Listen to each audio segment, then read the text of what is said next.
Nós vamos então retomar aqui o nosso estudo do Livro dos Médiuns.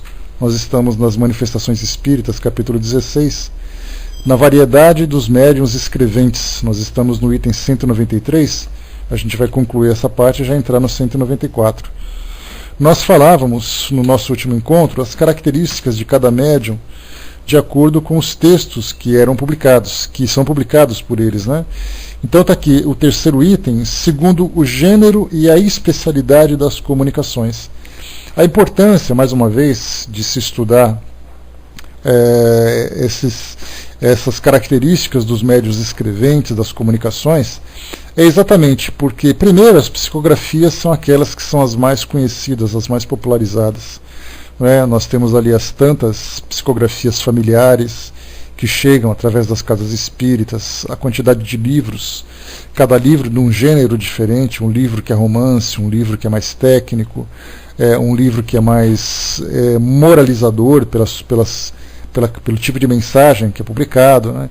Então nós temos assim, quando se fala em psicografia, e na época de Kardec também era bastante importante, já que a própria codificação foi elaborada toda por psicografia, pela importância de se ter o registro da mensagem que chegou, e não simplesmente ser transmitida através da psicofonia e depois ser transcrita de acordo com a lembrança que as pessoas tinham.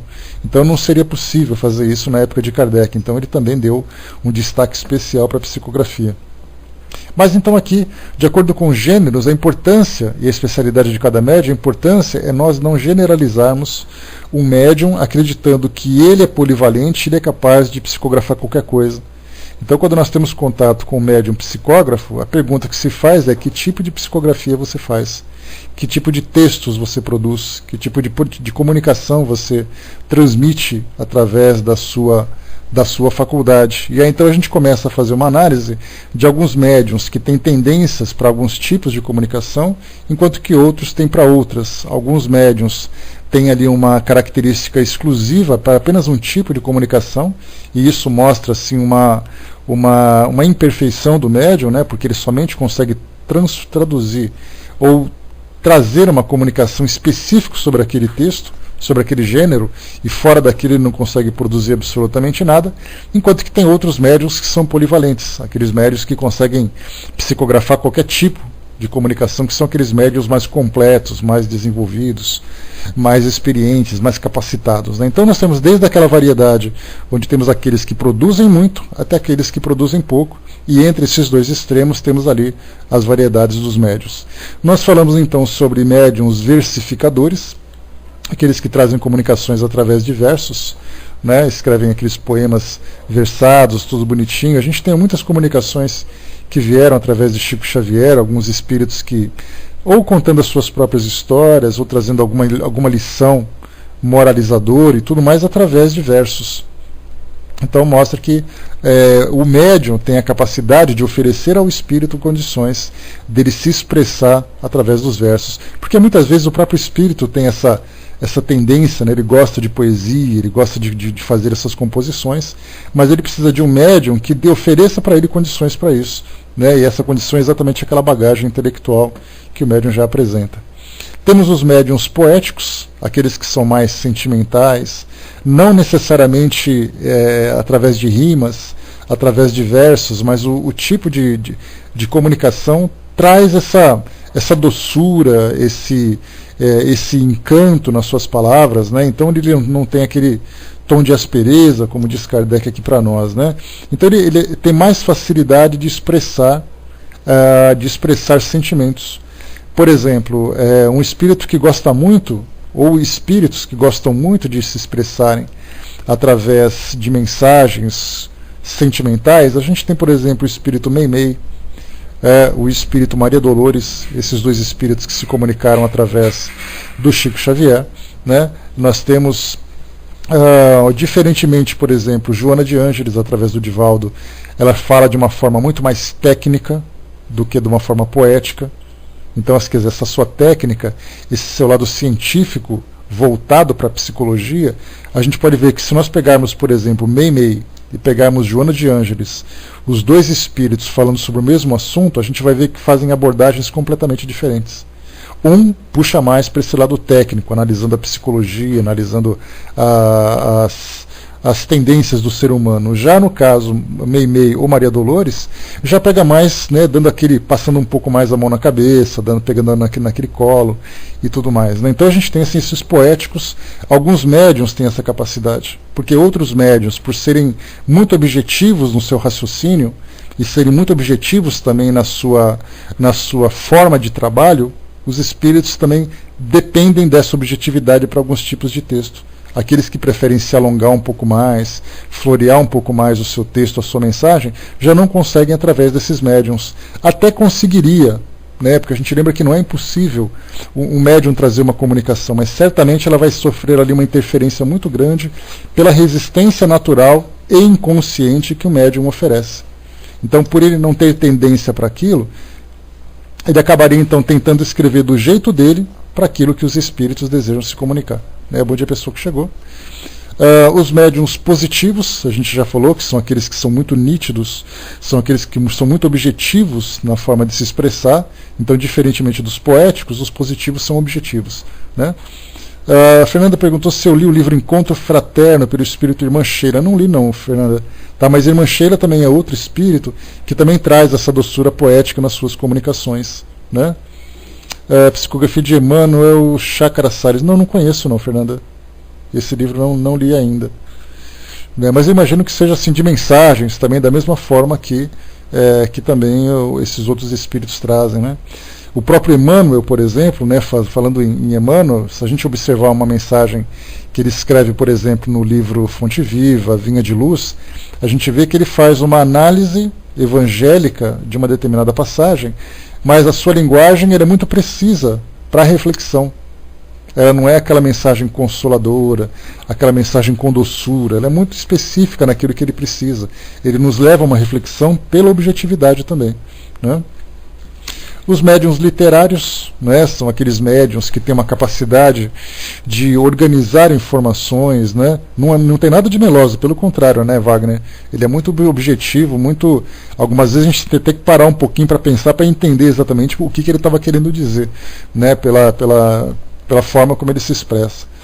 Então, no caso dos médiuns literários, ele não é nem muito meloso, digamos assim, na sua forma de se expressar, e nem muito objetivo, mas ele tem uma capacidade de organizar as informações que permite ao espírito produzir um trabalho a longo prazo. Um trabalho assim extenso. Então são páginas e mais páginas, né? Então a gente viu em todos esses livros que nós temos, né, produções, por exemplo, de André Luiz, de Manuel Filomeno de Miranda, do próprio Emmanuel nos seus romances, né, e outros tantos que foram publicados, no caso de Camilo Castelo Branco e outros, né? Então, nesses médiuns literários, como no caso esses que nós citamos, Chico Xavier, Divaldo Pereira Franco, Ivone do Amaral Pereira, nós temos a própria Vera Lúcia Marinzec, que ela produz muitos livros também. Então esses médiuns têm essa capacidade de oferecer ao espírito condição de trazer informações que possam seguir um raciocínio longo a ponto de produzir um livro, por exemplo, né? Então eles têm essa facilidade de dissertação, de contar os casos, digamos assim. Se é um médium que é muito objetivo, o espírito vai tentar ditar alguma coisa, mas vai receber aquela resistência, né? Então, nesse caso, a sua linguagem é fácil, ele tem ali uma facilidade de redação, tem um bom vocabulário, tem uma forma fácil de expressar suas ideias. Se pegar um médium, por exemplo, com essa característica... Filhinha, você está com a mão levantada, quer falar alguma coisa? Não é? Tá. Se pegar, por exemplo, um desses médiums dentro desse seu potencial e pedir para eles escreverem uma redação, né, olha, você tem que escrever uma redação sobre a movimentação nas grandes cidades. Aí então a gente vai pegar essa redação, como se fossem essas redações de vestibular, e aí então quando a gente ler a mensagem, a gente vai perceber assim que eles conseguem se expressar com muita facilidade. A forma como eles escrevem, começo, meio, fim. Então ele tem ali a introdução, depois tem o desenvolvimento, tem a conclusão, numa linguagem clara, numa linguagem fácil de entendimento, sem truncar as informações. Então, para o espírito, quando pega um médium que tem um cérebro que consegue organizar as informações dessa forma e tem uma mente também que traz essa bagagem, ele se expressa com mais facilidade. Se é um médium que é muito específico naquilo que ele fala pouco, mas o pouco que ele fala é exatamente aquilo que ele deseja falar. Se vem um espírito que quer escrever um livro, por exemplo, não consegue. O máximo que vai escrever vai ser uma nota de jornal. Vai ser um artigo e olhe lá. Né? Não vai ser uma produção maior assim. No caso dos médiuns incorretos, nós temos aqui também, né? São aqueles que podem obter comunicações muito boas, pensamentos de elevada moralidade, mas seu estilo é difuso, incorreto, sobrecarregado de repetições e termos impróprios. Fazendo uma comparação na redação que a gente comentou, se pegar uma redação, por exemplo, a gente vai ver que é uma redação que não é bem escrita. Repete informações, ele começa de um jeito, depois no meio ele muda de assunto, depois volta de novo para aquele assunto que ele tinha voltado, tinha interrompido no início. Então, na verdade, a forma como ele se organiza, que ele organiza as suas ideias para poder transmitir um pensamento é meio truncado, é meio desorganizado, e isso também dificulta para o espírito. Então, se eu sou um espírito, eu quero contar uma história para ele, ele vai contar a história do jeito dele, a menos que ele seja um médium mecânico, porque se for mecânico eu posso fazer isso, mas acaba sendo muitas vezes muito desgastante, porque a mediunidade mecânica de psicografia, a gente lembra, ela é praticamente um efeito físico, porque eu envolvo o braço do médium, escrevo, faço o braço dele escrever como eu poderia fazer com uma cesta, como eu faria com aquela mesa no início do processo mediúnico que a gente conhece, o processo mediúnico moderno, vamos dizer assim. Então, eu escreveria do meu jeito, mas de uma forma muito desgastante. Mas no caso, por exemplo, de um médium que é semimecânico, que é o mais comum, que passa pelo cérebro dele a informação, se por acaso ele tiver essa dificuldade de se expressar, ele também vai dificultar a expressão do próprio espírito. Anjo colocou aqui que no Brasil os jovens com essa riqueza de vocabulário estão escassos, né? Vide as pérolas do Enem, né? Até receita de miojo saiu para encher linguiça. Né? Pois é, né? Mas isso é uma questão de educação também, né? A gente lembra que os espíritos, todos nós temos uma experiência acadêmica, uma experiência de educação, educação formal, que se encontra ali no nosso inconsciente. É através da educação que nós recebemos hoje que a gente consegue fazer aflorar de novo aquilo que nós trouxemos do passado.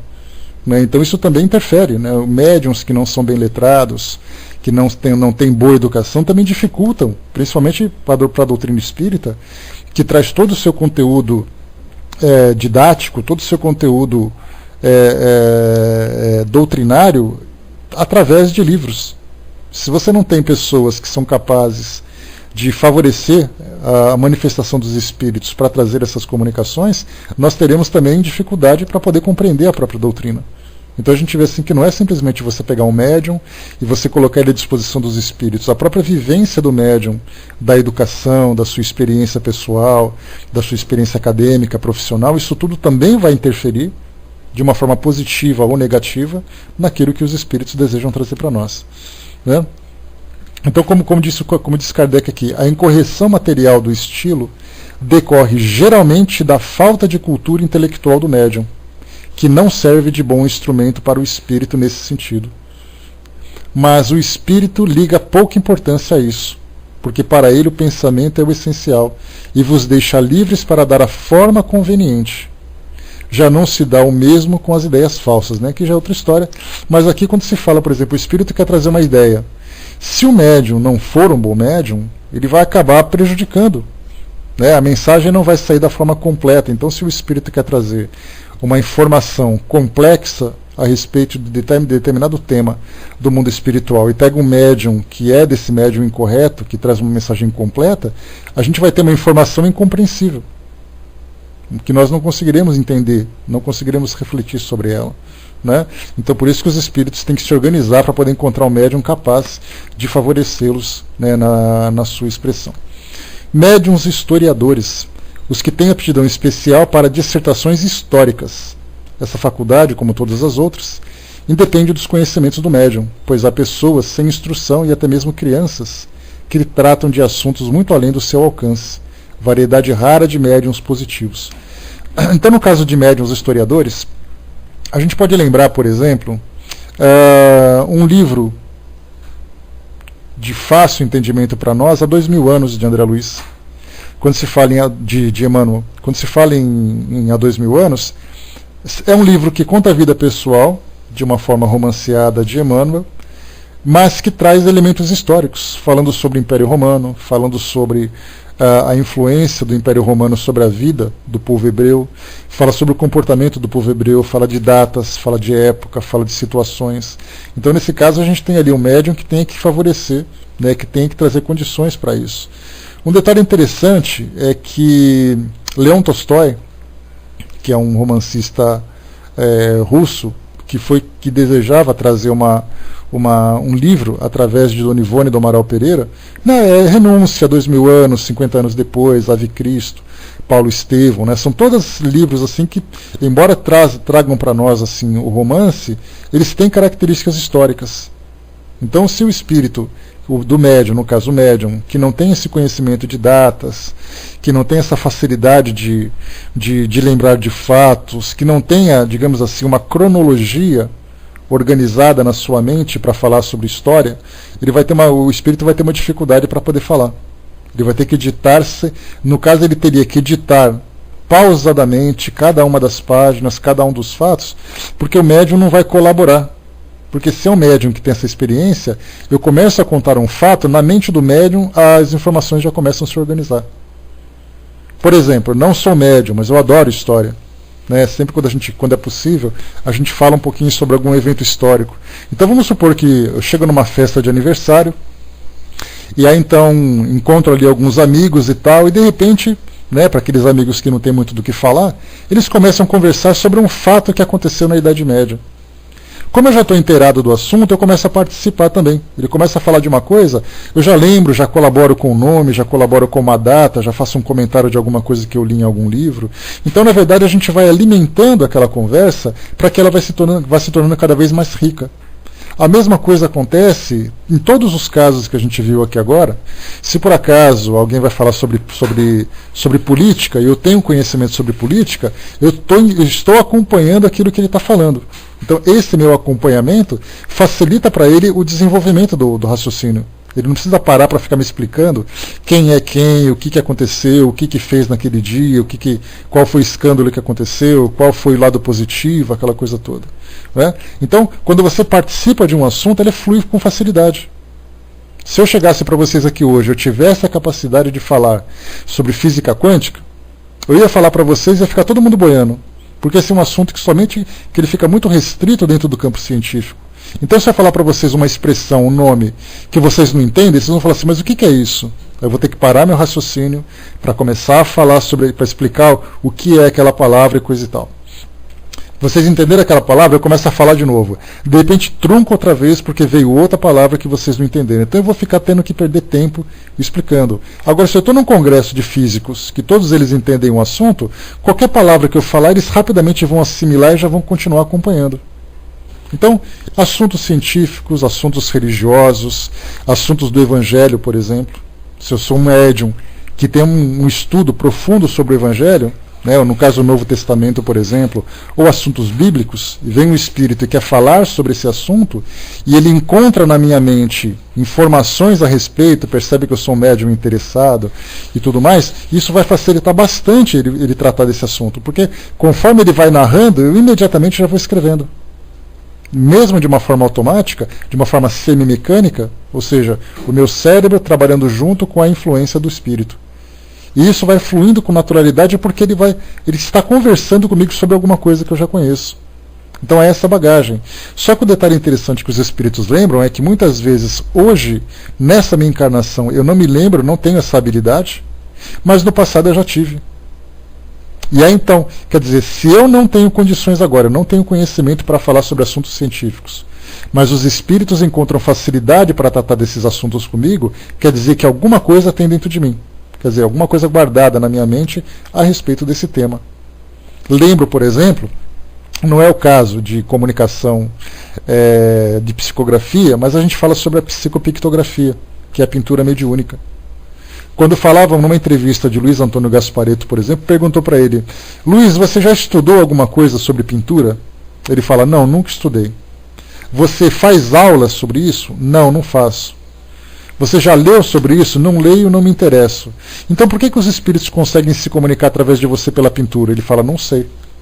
Provavelmente no passado eu já tive esse talento artístico que já foi desenvolvido. E essa minha bagagem, né, quer dizer, essa minha experiência do passado, se encontra ali, armazenada na minha mente, e os espíritos conseguem fazer uso disso. Esse é um exemplo bastante claro que a gente pode trazer, no caso aqui, para o estudo das psicografias. Então, nesse caso dos médiuns historiadores, né, como eu falava para vocês, Leon Tolstói tentava trazer um romance para Dona Ivone do Amaral Pereira, e ele dizia para ela assim: olha, eu quero que você escreva sobre a minha Rússia, mas eu quero que você escreva com muitos detalhes. E ela falou assim: olha, então a gente vai ter um problema, porque eu não conheço nada da Rússia. Ele falou assim: é aí que você se engana. E aí então, buscando, né, nas reminiscências do passado da mente dela, ela já teve uma experiência vivida naquele país. E aí então a forma como ele começou a escrever e a qualidade da escrita dela, descrevendo detalhes da vivência dos russos daquela época do passado, ficou muito clara, ficou muito fácil.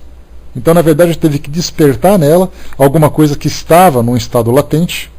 O estado latente que a gente chama é como se fosse uma semente adormecida, guardada dentro de uma garrafa. Aí você pega essa semente, joga na terra, aduba, joga água, faz a irrigação adequada e de repente a semente começa a germinar. Então a mesma coisa acontece também na nossa mente. Muitas informações em estado latente, de acordo com as nossas experiências anteriores, que agora, de acordo com a necessidade, os espíritos então vão utilizando. O que nós conversamos, porque nós paramos aqui nos médiuns historiadores, né? A gente vai entrar nos médiuns científicos agora.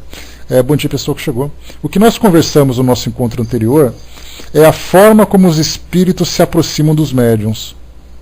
Eles não chegam simplesmente assim, eles passam na rua, de repente vê um médium passando e fala assim: vou tentar escrever através dele. Então não é ao acaso que as coisas acontecem. Essas comunicações, na verdade, os espíritos, quando eles têm uma missão literária, ou no caso uma missão de divulgação doutrinária, através dessas informações, existe uma comunicação no mundo espiritual entre o espírito que vai trazer informação, o mentor do espírito, o mentor do médium, o mentor os dirigentes espirituais do centro espírita, porque eles conhecem cada médium. Então, na verdade, o médium, quando ele chega ali, ele passa por aquele processo de conhecimento e autoconhecimento, começam então a desenvolver o seu potencial, então ele se torna o médium conhecido dos dirigentes da casa, fisicamente, e dos dirigentes espirituais. E quando há necessidade de um tipo de trabalho, aquele médium é designado para aquele espírito, já com conhecimento prévio. Então não é por tentativa e erro que a coisa acontece. Algumas vezes, quando não há essa organização, pode até ser que isso seja dessa forma.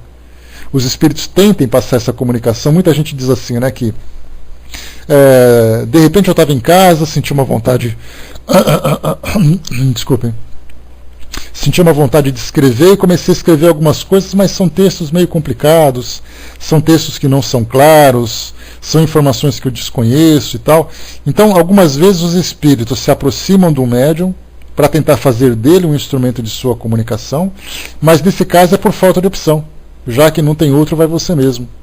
Agora, no caso, quando é um trabalho organizado, como aconteceu com Chico Xavier, como aconteceu com Divaldo Franco, com a Dona Ivone, que são os três mais conhecidos para nós, houve uma organização no mundo espiritual prévia.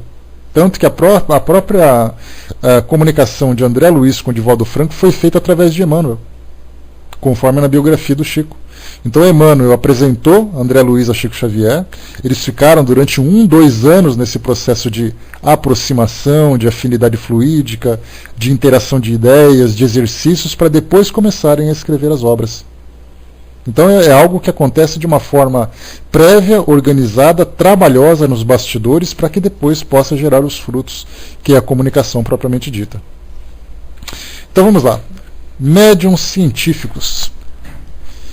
Não dizemos sábios, porque podem ser até muito ignorantes, mas, apesar disso, são especialmente aptos a receber comunicações relativas às ciências. Né? Então, nesse caso, a gente fala de médiums científicos, não significa que são médiums cientistas. Essa é a diferença. Médium historiador não significa que ele estudou história na faculdade. Ele apenas tem essa facilidade de lidar com os fatos, com os eventos históricos.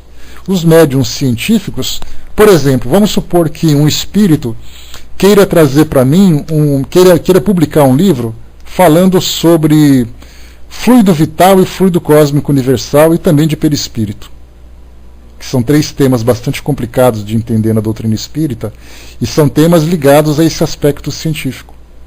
Porque lembra que a ciência, o espiritismo, ele tem aqueles 3 aspectos, né, da ciência, da filosofia e do lado espiritual, do lado religioso.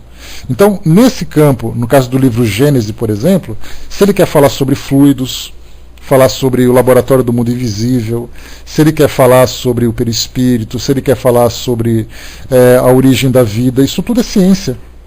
E se eu sou um médium que estou acostumado a escrever aquelas mensagens poéticas, aquelas mensagens apenas de orientação moral, um espírito que queira falar sobre esse outro assunto vai ter uma dificuldade muito grande.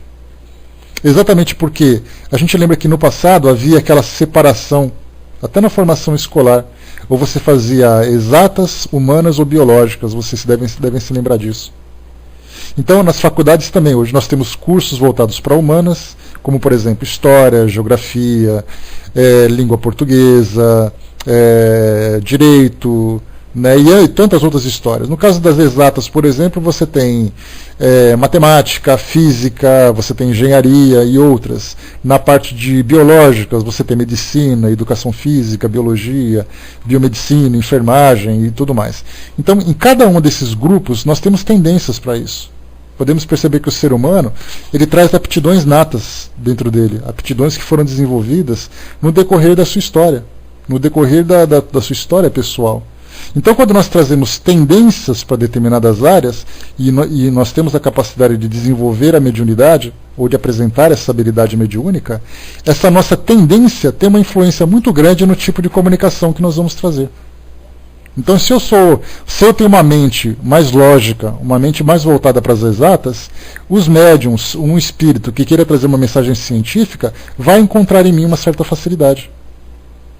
Agora, se eu sou alguém mais ligado à arte, por exemplo, eu adoro música, adoro pintura, escultura, a arte de um modo geral, de repente vem um espírito científico e ele vai encontrar o quê? O máximo que eu vou conseguir fazer é tentar trazer de um modo floreado aquilo que ele objetivamente pretende falar. Então, nesse caso, está aqui, eu posso ser uma pessoa muito ignorante, mas eu tenho uma aptidão para receber essas comunicações relativas à ciência. Então, no caso, por exemplo, os médiums que escreveram através de Kardec, ou as médiums que ajudaram Kardec a elaborar o livro dos médiuns naquela primeira parte, a gente lembra que o livro dos Espíritos ele é dividido em 4 partes. A primeira, que vem o lado mais científico, a segunda, mais voltado para a mediunidade, para a vida no mundo espiritual, a terceira, mais ligado às leis morais, e a quarta, mais voltado para a vida futura, né, para as recompensas ou para as punições da vida futura. Então, a partir desses 4 livros, nós tivemos dessas 4 partes, nós tivemos os outros 4 livros. A primeira parte do Livro dos Espíritos, o livro A Gênese, a segunda parte do Livro dos Espíritos, o Livro dos Médiuns, a terceira parte, o Evangelho segundo o Espiritismo, e a quarta parte, o Céu e o Inferno. Esses 4 livros nada mais são do que o desenvolvimento de cada uma dessas partes. Então a gente fica assim, mas o médium que trabalhava com Kardec, na primeira parte, que falava sobre Deus, o universo, os fluidos, os princípios inteligentes, princípios vitais, seriam os mesmos médiuns que falaram sobre, por exemplo, as leis morais? As leis de Deus, que fala sobre a evolução moral da humanidade e tudo mais? Poderia até ser. Porque nós temos médiuns, como eu falei para vocês, que são polivalentes, que têm essa facilidade de trazer informações diversas. Mais uma vez a gente fala do Chico Xavier, que é o mais fácil de abordar para nós, que ele traz um livro desde Evolução em Dois Mundos e Nos Domínios da Mediunidade, que são livros que são muito técnicos para se compreender, como ele traz, por exemplo, um livro de poesias, um livro de mensagens morais de Emmanuel. Então a gente vê assim a facilidade de adaptação. Então poderia sim, né, ser os mesmos médiuns, né? Nesse caso mecânicos, não, Flávio, não necessariamente. Como eu falei para vocês, a mediunidade mecânica ela é muito rara. Exatamente porque ela tem uma característica muito profunda de efeito físico. E o efeito físico é sempre muito desgastante. Então os mais comuns, como nós estudamos aqui no livro dos médiuns, nós temos os mais raros, os médiuns mecânicos, os mais comuns, os médiuns de efeitos, os médiuns semimecânicos, e também um pouco mais raros, os médiuns intuitivos, né? Nesse caso, lá no início dos médiuns mecânicos, olha, muitos médiuns se manifestaram naquela época, né? E muitos deles eram médiuns semimecânicos. Então, assim, Kardec não fez uma abordagem, mas como ele próprio trouxe para nós aqui, que os mais comuns são os médiuns semimecânicos, significa, a gente pode tirar como conclusão disso, que ele teve mais contato com médiuns semimecânicos. Porque se ele disse que é raro, é porque ele percebeu a dificuldade de encontrar médium assim. Então, quer dizer, só trabalhar com médiuns mecânicos para trazer uma obra tão complexa como ele trouxe, das revistas espíritas, das obras da codificação e demais livros, ele perderia, sim, ele teria uma dificuldade enorme. Né? Então a gente vê assim que, provavelmente, é uma dedução que a gente faz, por aquilo que ele apresenta, que são médiuns semimecânicos. Agora, podem ser médiuns mecânicos que têm facilidade de escrever vários tipos de livros, vários tipos de textos, né, ou várias informações, vários temas diferentes. Né? Então é uma conclusão que a gente vai tirando a partir daí. Tá? O próximo que nós temos aqui são os médiuns medicinais. Esse é o nome que a gente praticamente não se utiliza hoje, médium medicinal, né, mas o que Kardec lembra aqui, que é uma especialidade, é a de servirem mais facilmente aos espíritos que fazem prescrições médicas. Não se devem confundi-lo com os médiuns curadores, porque nada mais fazem do que transmitir o pensamento do espírito, e não exercem por si mesmo nenhuma influência. São muito comuns. Então, nesse caso dos médiuns medicinais, eles não podem ser comparados com os médiuns curadores, que são aqueles médiuns passistas, aqueles médiuns que facilitam o trabalho para cirurgias espirituais. E não necessariamente cirurgias espirituais, como a gente vê na televisão, né, cortando e tudo mais, porque isso também tem essa parte de incorporação, de efeito físico e várias outras habilidades. Mas a gente vê em algumas instituições em que há um trabalho de passe bastante intenso. Então você entra num centro espírita, você faz o seu cadastro, né? Esse normalmente é o procedimento que se tem nas casas espíritas que trabalham com curas espirituais. Então você vai até a casa espírita, preenche ali um formulário, dando o seu nome, o problema que você tem. Aí então você é chamado pelo trabalhador, você é conduzido até uma sala específica, aí você se deita numa maca. Aí então alguns médiuns se aproximam, postam as mãos sobre você, né, que é o paciente, principalmente naquele local onde você apresenta determinada enfermidade, né, algum tipo de dor, algum tipo de problema, e aí então através desses médiuns os espíritos agem. Então você não tem corte, você não tem objetos, é apenas ali a mão espalmada mesmo, né, e através desse magnetismo e também da própria troca de fluidos. Esses são os médiuns curadores. Já os médiuns medicinais, eles são médiuns psicógrafos, que hoje são chamados de médiuns de prescrição, médiuns de receitas, médiuns receitistas. Então, na verdade, eu me apresento num centro espírita que trabalha com cura. Vamos colocar esse mesmo centro espírita que eu trouxe para vocês agora, que trabalha com cirurgias espirituais.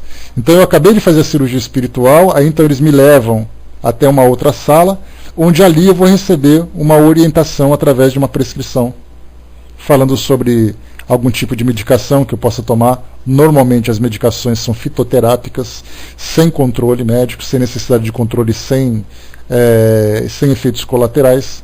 Isso porque para você prescrever uma medicação tem que ter um médico credenciado. O médium que esteja legalmente em dia com o Conselho Regional de Medicina, aquela coisa toda. Então, nesse caso, os médiuns receitistas, eles vão prescrever procedimentos. Olha, então você vai fazer a aplicação desse tipo de substância, você vai fazer aplicação de gelo, aplicação de calor, você vai se alimentar dessa forma. Então isso é uma prescrição médica, só que feita através dos espíritos. Então, pelo fato de eu ter essa facilidade, com aquela minha tendência que eu falei para vocês, de lidar com essas questões da parte biológica, das ciências biológicas, então os espíritos vão encontrar em mim informações fáceis para transmitir essas ideias. Então, na verdade, eu tenho prática para isso. Então, esses médiuns medicinais ou esses médiuns receitistas não necessariamente são capazes de trazer a comunicação de um espírito que desencarnou para os seus familiares. Não são capazes de escrever um livro, um romance, por exemplo. Não são capazes de escrever poesias. Né? Esses receitistas são bastante que tem, viu, Nando? Realmente, porque a gente lembra sempre que, quando se fala em mediunidade, já conversamos sobre isso, quando você trata de mediunidade, você não trata exclusivamente de espiritismo. Na verdade, quando você trata de mediunidade, você fala do ser humano. E muitas vezes você tem um benzedor, que é um médium curador, que também pode ser um médium psicográfico, ou médium psicógrafo, que traz ali receitas.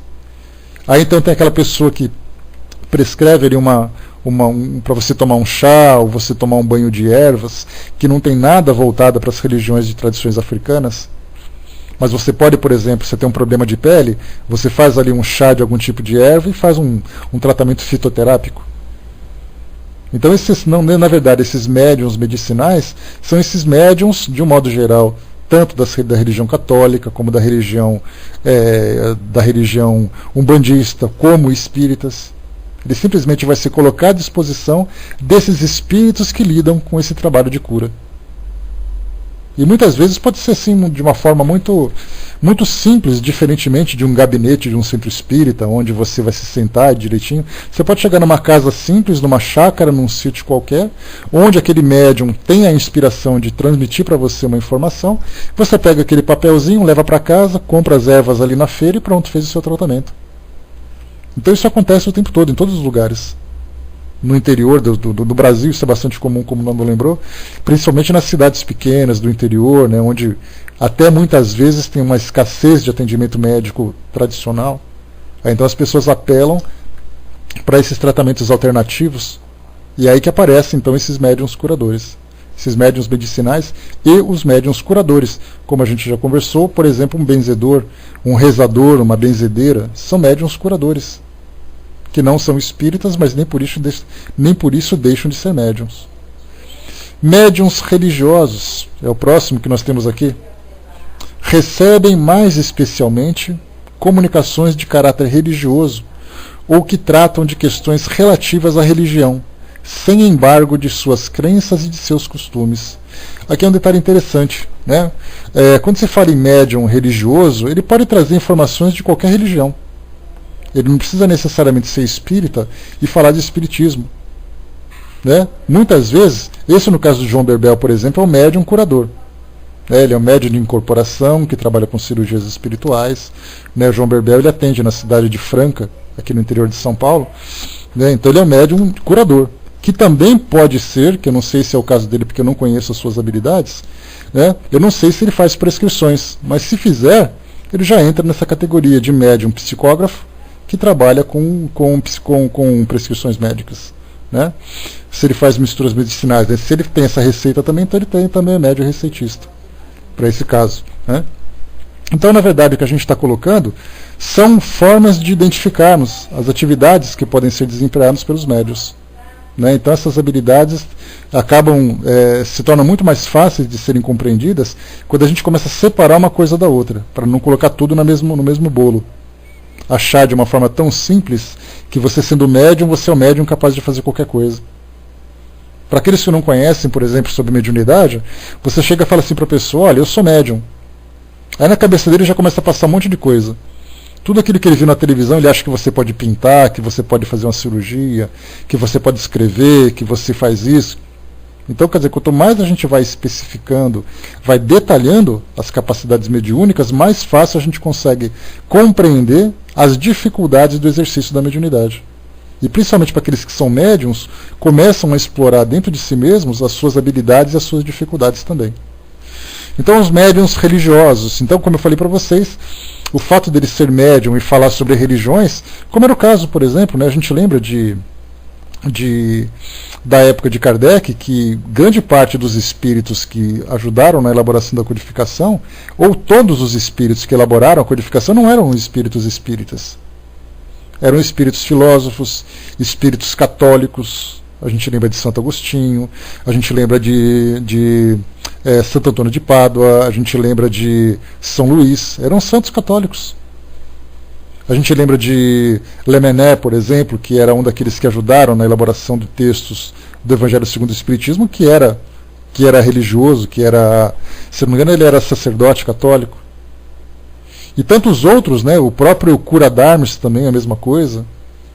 Então, muitos santos, muitas freiras, muitos filósofos. Então, eles vinham falar sobre religião, vinham falar sobre espiritualidade, vinham falar sobre temas do Evangelho, como é o caso do Evangelho segundo o Espiritismo. E para eles falarem sobre isso, no caso, teria que ter à disposição deles um médium, ou médiums que tivessem conhecimento atual ou conhecimento anterior sobre essas questões. Né? Sem dúvida. Né? Então, quer dizer, todo mundo tem uma habilidade para fazer isso. Assim como as profissões. Né? Nas profissões sempre acha alguém que faz alguma coisa diferente. Se você não acha um engenheiro, você acha um médico, um advogado, um administrador, um professor. E assim vai, cada um na sua área. Então estão ali à disposição. Então os espíritos, na verdade, mobilizam essas forças, e aí a gente pode imaginar a dificuldade que eles têm de juntar todo mundo para poder trabalhar, e esses são os chamados que eles recebem, as missões, né, nas suas encarnações, de se colocarem à disposição do mundo espiritual para ajudar no desenvolvimento de determinadas tarefas.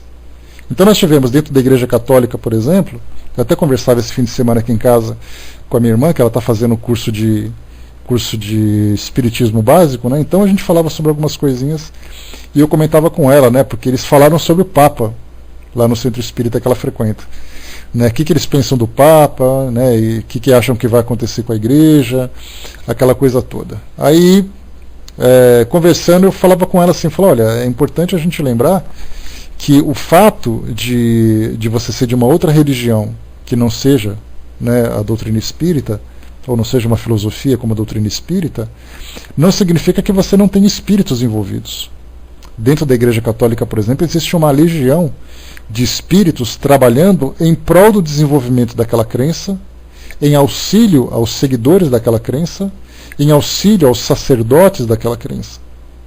Dentro das igrejas evangélicas, se nós tivermos a oportunidade de, quando desencarnarmos, frequentarmos um ambiente como esse, a gente vai entrar numa igreja evangélica, dessas mesmo, pentecostais, pequenininhas, como essa que tem na frente da minha casa que eu falei para vocês, a gente vai entrar e vai encontrar um monte de espírito trabalhando seriamente ali. Não são somente aqueles espíritos de evangélicos desencarnados, mas são espíritos conscientes, espíritos com muito conhecimento do mundo espiritual, mas que têm uma capacidade, uma facilidade de enviar essas mensagens de evangelização na linguagem daquelas pessoas. Então nós temos trabalhadores hindus, trabalhadores muçulmanos, trabalhadores na Umbanda. O próprio Bezerra de Menezes é um espírito que também já se manifestou em centros de Umbanda. Né, isso foi relatado pelo Manuel Filomeno de Miranda, né, num dos livros psicografados pelo Divaldo Franco. Então nós temos ali espíritos trabalhando em todas as áreas. O Dom Helder Câmara, por exemplo, que eu já comentei com vocês, que foi arcebispo de Olinda e Recife, se eu não me engano, ele já desencarnou há algum tempo. Ele foi assim, um trabalhador muito ativo na Igreja Católica, principalmente dentro de questões sociais, trabalhando assim em prol, né, dos pobres, em prol dos esquecidos pelo governo, aquela coisa toda. E aí então ele teve uma ação política muito forte através da Igreja Católica. E depois ele desencarnou. Pouco tempo depois ele trouxe uma comunicação através de escreveu um livro, na verdade, que foi um livro voltado, né, um livro com características de entrevistas. Fizeram perguntas para ele no centro espírita e ele respondia através da psicografia. E as suas respostas eram interessantes, né? Inclusive ele falava, perguntaram para ele, né, como é que o senhor hoje, né, com tantos anos de catolicismo, com tanta experiência dentro do catolicismo, afinal de contas ele era um arcebispo, e arcebispo já é o é o último grau antes do sumo sacerdote, né? Como é que o senhor se sente, né, sendo católico, agora vendo a realidade do mundo espiritual? Ele simplesmente responde assim: eu continuo sendo católico. O meu trabalho junto à Igreja Católica continua com a mesma intensidade, agora com conhecimento maior, com uma experiência maior, mas eu continuo auxiliando da mesma forma o desenvolvimento da minha igreja. Ou seja, ele desencarna, ele continua levando as mesmas crenças, as mesmas preferências e tendo conhecimento também sobre a mesma importância. Imaginemos se o mundo espiritual trabalhasse apenas beneficiando os espíritas. Como é que ficariam os outros bilhões de pessoas que seguem outras religiões? Eles são assistidos da mesma forma. Só que para eles se manifestarem, há a necessidade desses médiuns que têm essa facilidade de lidar. Principalmente médiuns, é até interessante a gente pensar isso. Nós temos médiuns que são de outras religiões, mas que são, digamos assim, entre aspas, convocados a fazerem um trabalho, né, de orientação, de esclarecimento, de uma publicação de uma obra, de um texto que muitas vezes vai contra a sua crença, ou é diferente da sua crença. E aí então ele tem que guardar ali os seus próprios preconceitos, os seus próprios conceitos, e tendo consciência da facilidade, ele vai escrever sobre aquilo. E aqui é interessante, ó, tudo aquilo que ele fala sobre questões relativas à religião, sem embargo de suas crenças ou de seus costumes. Então não importa se ele é um médium católico, evangélico, muçulmano, e de repente ele começa a escrever sobre outra coisa, quer dizer, não tem nada a ver uma coisa com a outra. Mas na verdade é a facilidade que ele tem de lidar com temas religiosos. O próximo, bom dia pessoal que chegou. Médiuns, filósofos e moralistas. Bom, médiuns, filósofos e moralistas, a gente tem textos, né? Muitos livros publicados de Emmanuel, por exemplo, que tem esse tom filosófico moralista. Textos, por exemplo, deixa eu pensar aqui um outro, de André Luiz, a mesma coisa. Pegar Sinal Verde, por exemplo, é um texto moralizador. Né? Então, para que haja a facilidade de transmissão dessas informações, o médium também tem que estar apto a isso. Né?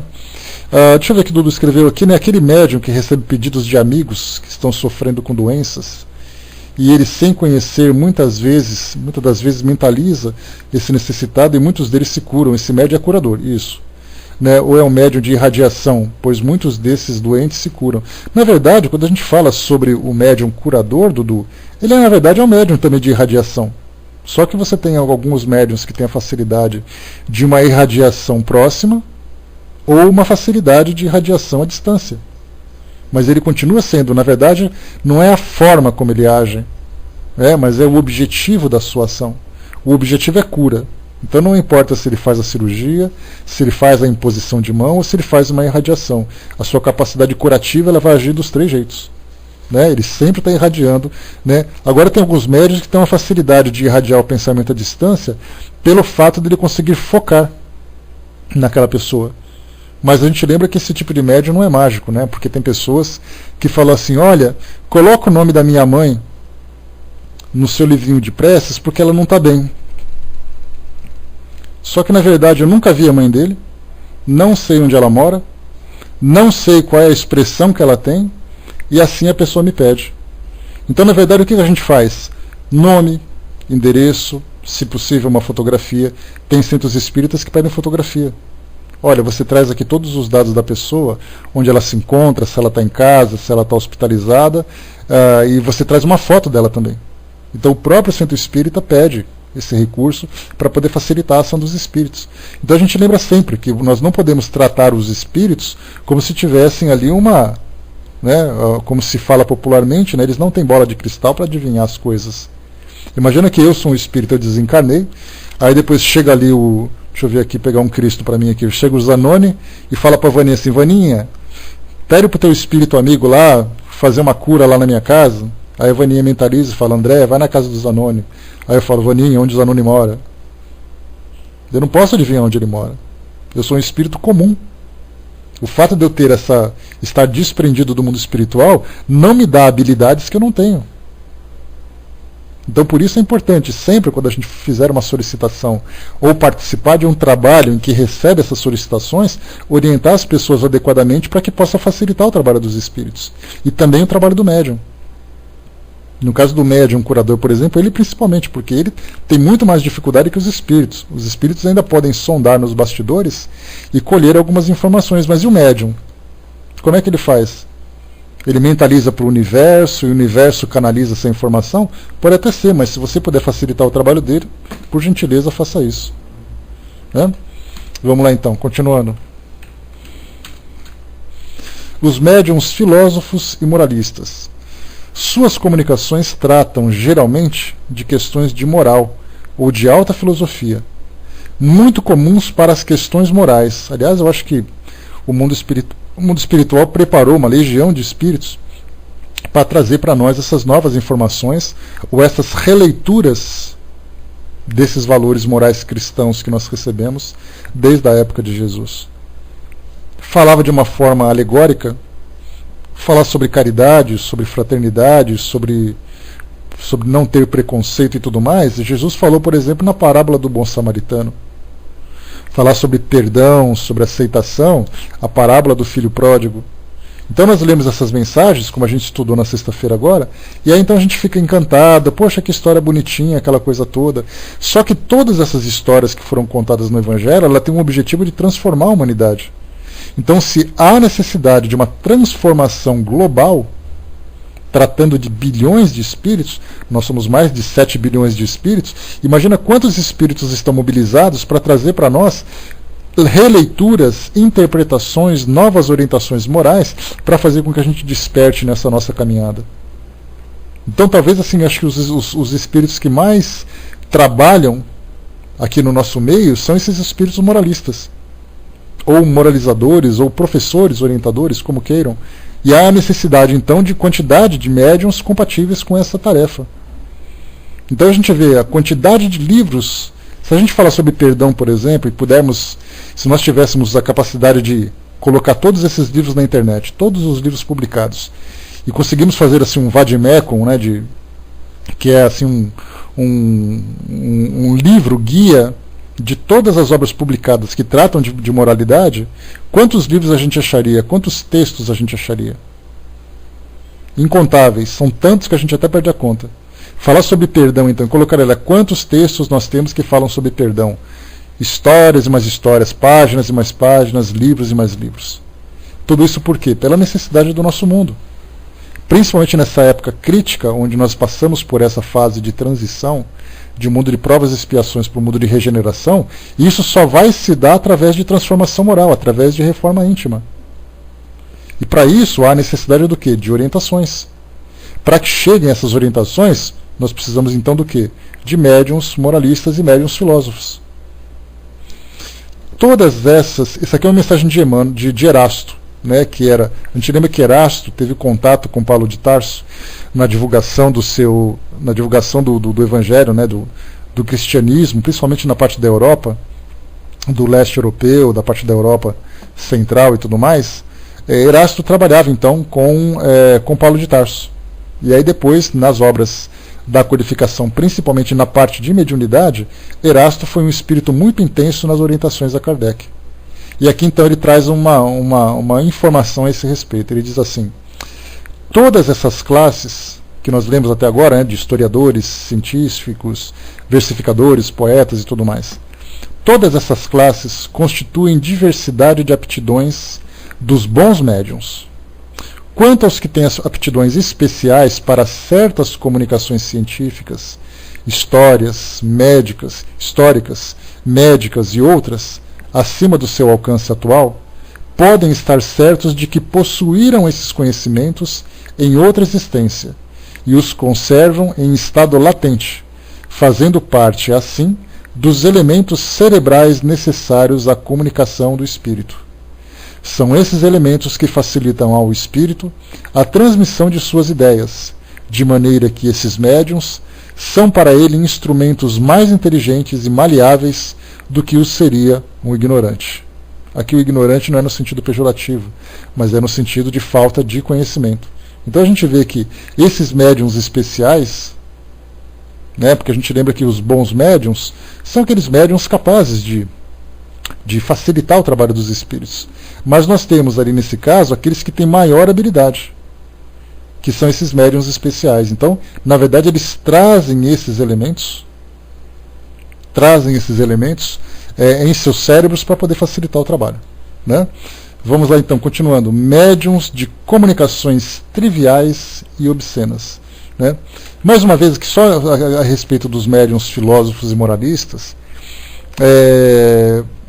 a gente vê assim que seria praticamente, comparando a quantidade de médiums, né, pelo menos assim o que a gente observa nas publicações que já chegaram e tudo mais, nós temos 3 tipos de médiums que são os mais frequentes, né? Primeiro são os médiums psicógrafos de comunicações familiares, que a gente tem aí por tudo quanto é lugar. Nós temos médiums que escrevem livros, médiums literários também são bastante comuns, e esses médiums moralistas, que publicam esses livros, mas com mensagens de conteúdo moral. São mensagens simples, né? Cada página traz uma mensagem, não é uma sequência histórica e tudo mais, né? E talvez os médiums receitistas também são aqueles que trabalham com bastante frequência.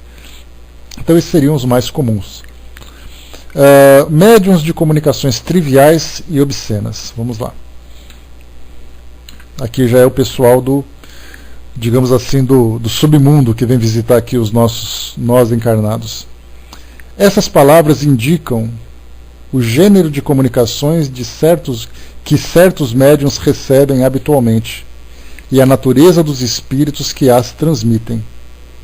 Quem tiver estudado o mundo espírita em todos os seus graus, sabe que há espíritos cuja perversidade se iguala à dos homens mais depravados, e que se comprazem na tradução dos seus pensamentos pelas mais grosseiras palavras. Outros, menos abjetos, contentam-se com expressões triviais. Compreende-se que esses médiuns devem ter o desejo de livrar-se da preferência de tais espíritos, invejando os que recebem comunicações que jamais trouxeram uma palavra inconveniente. Só por uma estranha aberração mental e falta de bom senso se poderia crer que semelhante linguagem pudesse provir de espíritos bons. Então, nesse caso, a gente vê esses seus médiuns, muitas vezes médiuns domésticos, vamos chamar assim, e não médiuns institucionalizados nas casas espíritas. Então, na época de Kardec, a gente lembra que a quantidade de centros espíritas era muito pouca, era muito pequena. Então, muitos médiuns psicografavam em casa. E depois de psicografarem em casa, eles até entravam, algumas vezes, em contato com a Sociedade Parisiense de Estudos Espíritas, levando, né, ou encaminhando o resultado das suas produções. Só que nós temos médiuns que, pelo fato de serem semimecânicos ou serem mecânicos, mas por terem uma influência negativa, ele não consegue filtrar aquilo que está sendo transmitido. Então ele simplesmente deixa o espírito escrever. Algumas vezes acha engraçada, porque a gente lembra que tem médiuns que o fato de ser médium não significa que ele seja moralizado. Tem médium que adora falar palavrão, tem médium que adora uma vulgaridade, tem médium que na sua vida íntima tem um comportamento que, digamos assim, é repreensível pelas características do trabalho moral que ele poderia realizar. Então, quando ele começa a receber uma comunicação e ele tem essa facilidade, essa linguagem, essa tendência, porque a gente sabe, a gente tem nas nossas relações sociais, nas nossas relações familiares, tem pessoas que adoram falar um palavrão. Bateu o dedo na porta, fala assim meia dúzia, inclusive de uns que a gente nem conhece. Tem palavrões que alguns falam que a gente tem que pegar dicionário para ver o que significa. E isso não significa nada, que o fato de ser médium que ele é diferente. E de repente nas suas comunicações começam a trazer mensagens que têm afinidade com esse seu modo de agir. E aí então a orientação que é trazida para nós é exatamente essa. A importância do médium compreender o que significa a mediunidade, o que ele pode fazer com a mediunidade, qual é o propósito dele ser médium e de que forma que ele deve trabalhar para a sua educação mediúnica, para o seu desenvolvimento mediúnico. O desenvolvimento no sentido da educação.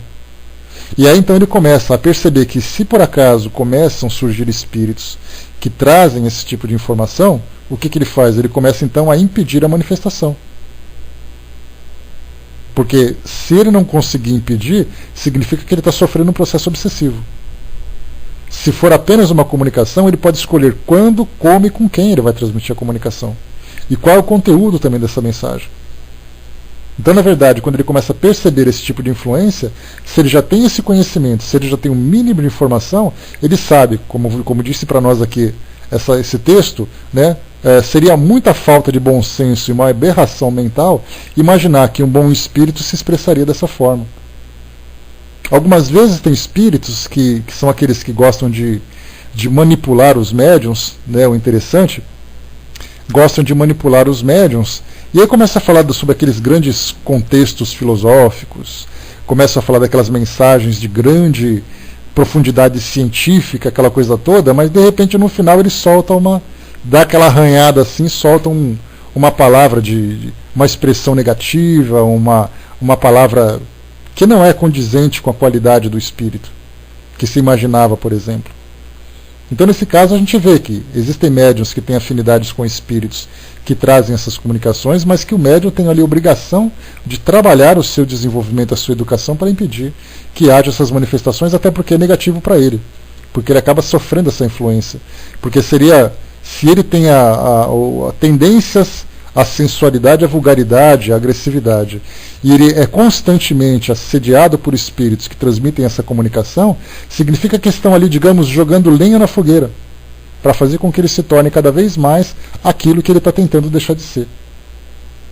Então esse é um trabalho importante que os médiuns devem fazer e que as casas espíritas devem estar atentas, porque tem médiuns, como eu já coloquei para vocês, quando a gente fala de médiuns, a gente fala de ser humano.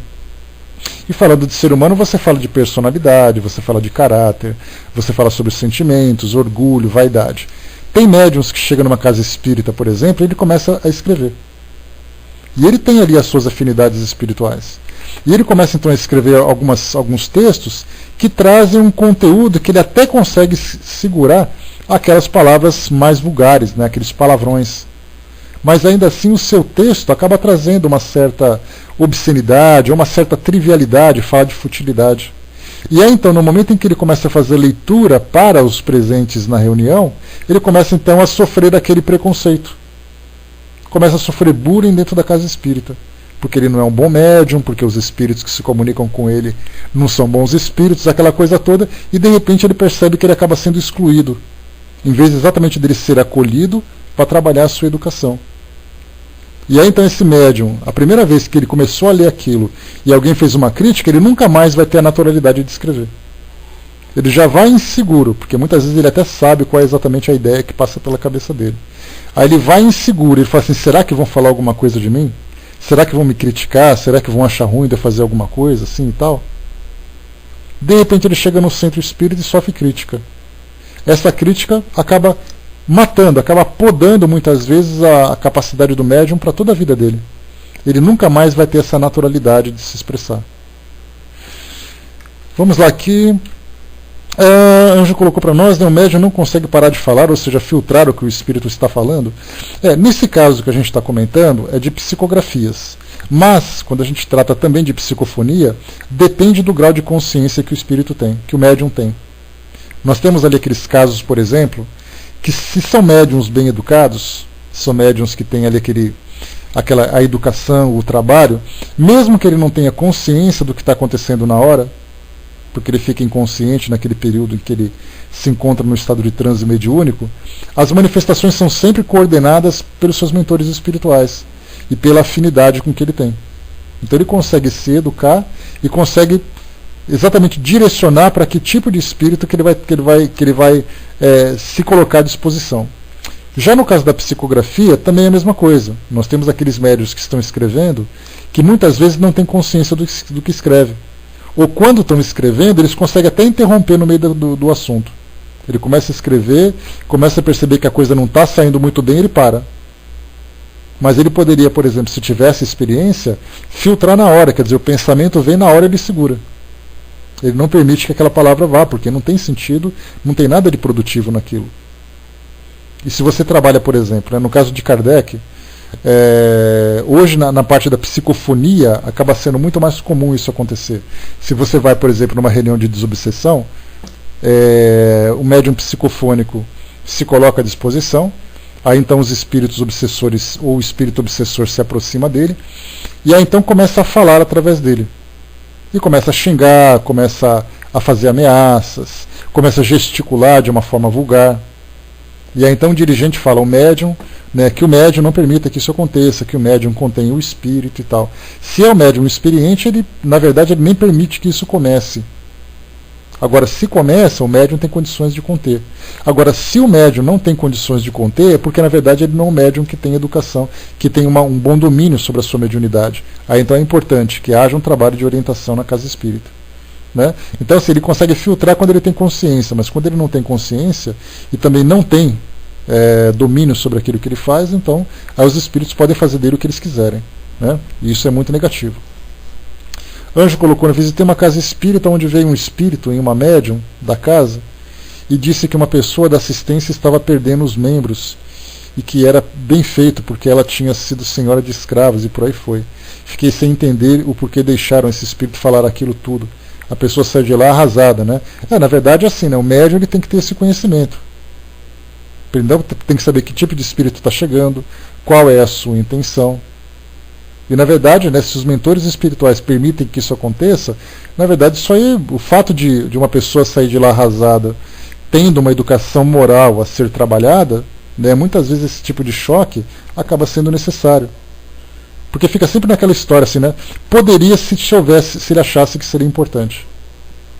Mas algumas vezes a manifestação desses espíritos serve para a própria educação do grupo.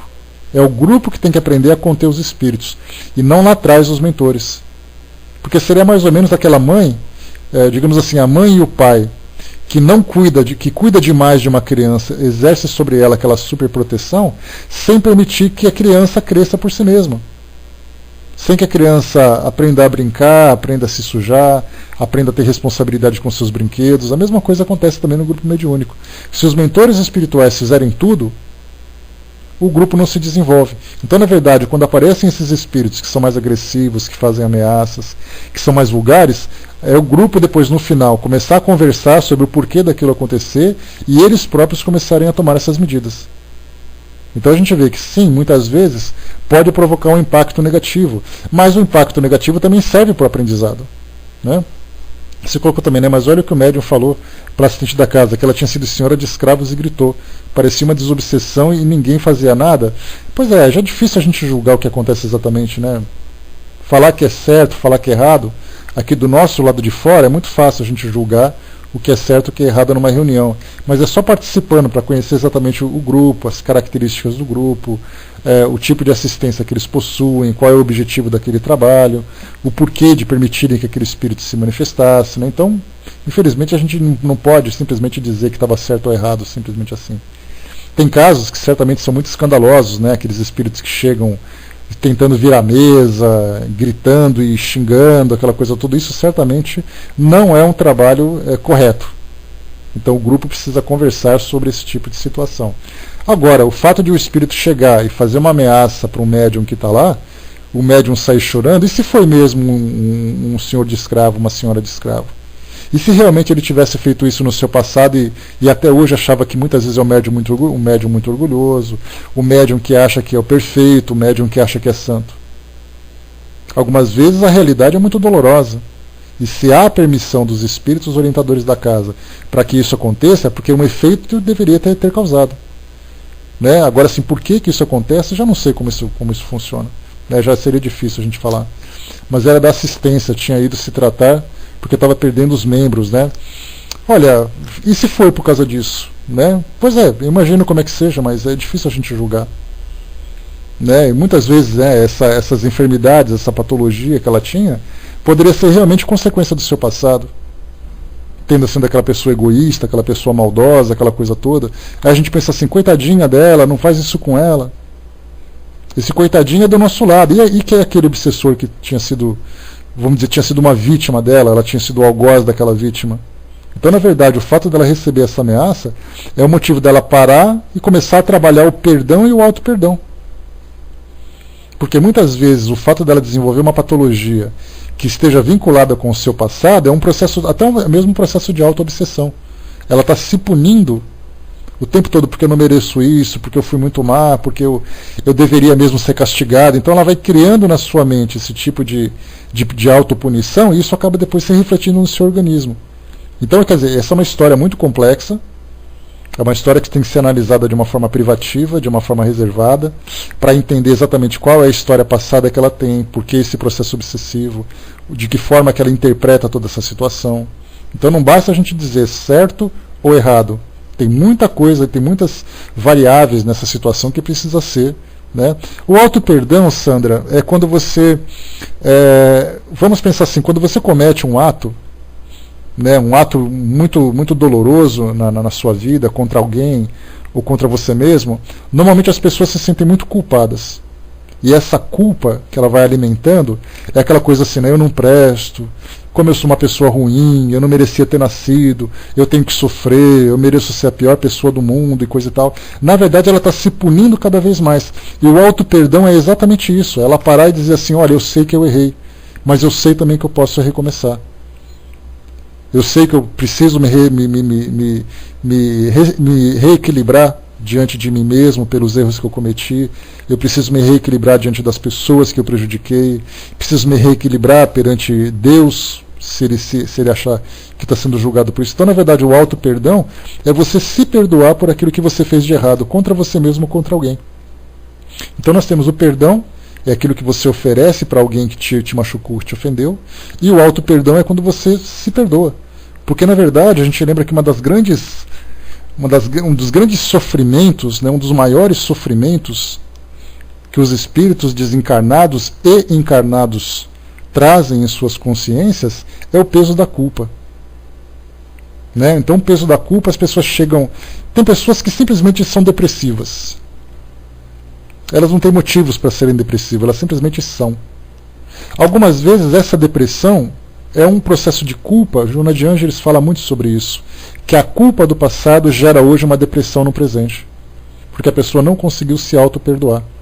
Então, na verdade, se você faz uma psicoterapia para você tratar a sua depressão, você faz um tratamento médico, psiquiátrico para tratar a sua depressão, ótimo.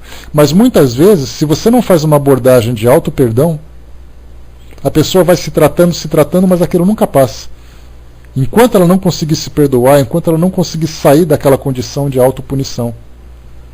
Então a gente vê assim que hoje a gente tem ali, né? É mais ou menos assim que funciona, né, Miriam?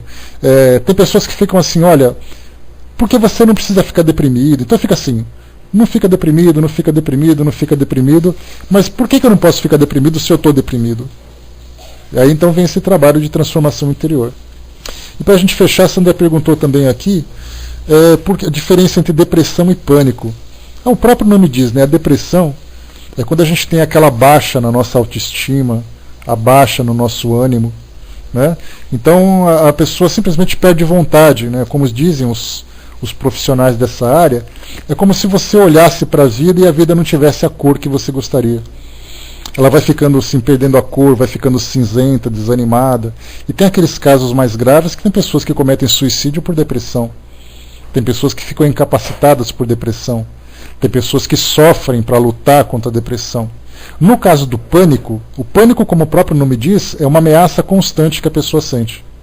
Então ela está na fila do banco, aquele monte de gente em volta, ela acha que aquelas pessoas vão avançar em cima dela, é o medo de tudo.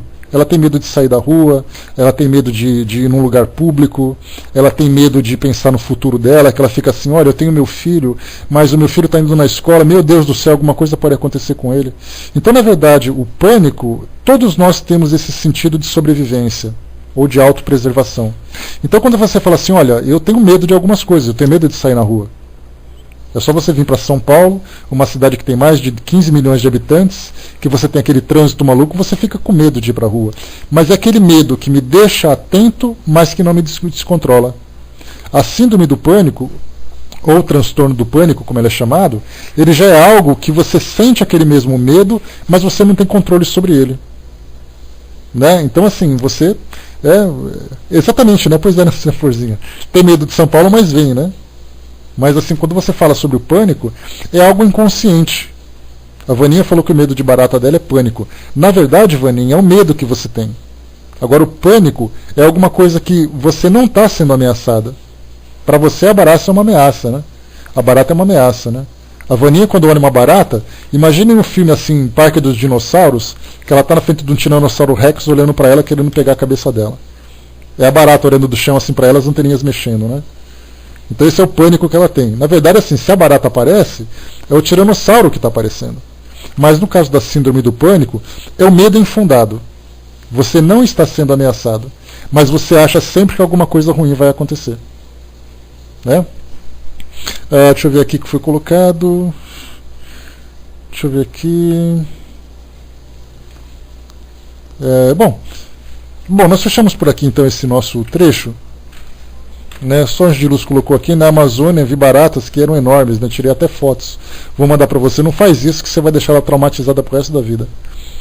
A Sandra colocou: estou entrando em pânico, pois vou à igreja hoje, né? Sou obrigada aqui, né? Mas vai tranquila, Sandra. Imagina que você vai para um lugar como esse, numa igreja, por exemplo, fazer essa comunhão. Imagina que você está indo lá como um espírito encontrar outros espíritos. Vai confessar também? Confessar não é uma necessidade que você tem, né? Confessar você não precisa. Você pode guardar para você. Só conversa com o padre. Você fala assim: padre, é o seguinte, meu filho, vem cá. Aí você conversa com ele. Você fala assim: olha, eu já conversei com Deus, já tô muito bem ajeitada com o Criador, né? Na Itália tem umas situações lá que são diferentes das nossas, o Nando. Né? Lá na Itália, por exemplo, para você participar de algumas atividades, você tem que estar em dia com a sua religião. Eu até conversava com a Juliana, que o filho dela ele participa de um grupo escoteiro lá da Itália. E esse grupo escoteiro ele tem um vínculo muito forte com a Igreja Católica. Então, na verdade, o garoto, para participar das atividades, ele tem que obrigatoriamente participar também das reuniões religiosas de lá. Né? Então, tem essa diferença entre aqui, como a gente lida no Brasil, com o que... Não é, sabe que não é não, Miriam, porque eu cheguei a conversar sobre isso com um grupo de amigos escoteiros também, e eles disseram assim, que é a própria igreja que fundou a instituição. Então, se você não quer participar, você tem que buscar um que seja laico. Mas a partir do momento que você entra naquela instituição, você tem que cumprir os dogmas dela, ou cumprir as leis dela, né? Então é mais ou menos assim que funciona, né? Mas vai calma, vai tranquila, Sandra, né? Vai lá como se fosse um espírito, conversa com esse padre como se fosse um espírito amigo também, né? Fala o que seu coração manda na hora, você vai saber. Imagina que lá dentro daquela igreja está cheio de espírito amigo também cuidando de todo mundo, e a diferença é que você sabe que eles estão lá. É simplesmente assim. Não tem por que entrar em pânico, né? Fique tranquilo. Vamos lá então, né? Fechando por aqui, pessoal, o nosso trabalho de hoje. A gente encerrou aqui então o nosso item número 193. A gente vai entrar no 194, que é segundo as qualidades físicas do médium, e depois a gente vai desenvolver um pouquinho mais para qualidades morais, médiuns imperfeitos e médiuns e bons médiuns, tá? Então temos aí para o nosso próximo encontro na quarta-feira. Fechando por aqui, meus amigos, eu vou passar então. Quem vai fazer a prece, filhinha? Que eu esqueci novamente. Isso, vai conversar com Francisco de Assis, vai conversar com Madre Teresa,